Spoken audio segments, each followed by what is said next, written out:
Vowels. English ഭാഷയിൽ 26 അക്ഷരങ്ങളുണ്ട്. ഇവയിൽ 5 അക്ഷരങ്ങൾക്ക് മാത്രമേ സ്വയമായി ഉച്ചാരണ ശേഷിയുള്ളൂ.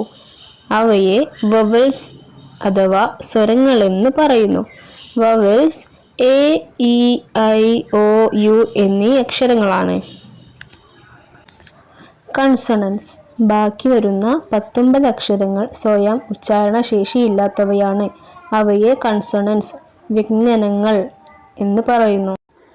അക്ഷരങ്ങൾ ചേർന്ന് വാക്കുകളും വാക്കുകൾ ചേർന്ന് വാക്യങ്ങളും വാക്യങ്ങൾ ചേർന്ന് വാചകങ്ങളും ഉണ്ടാകുന്നു.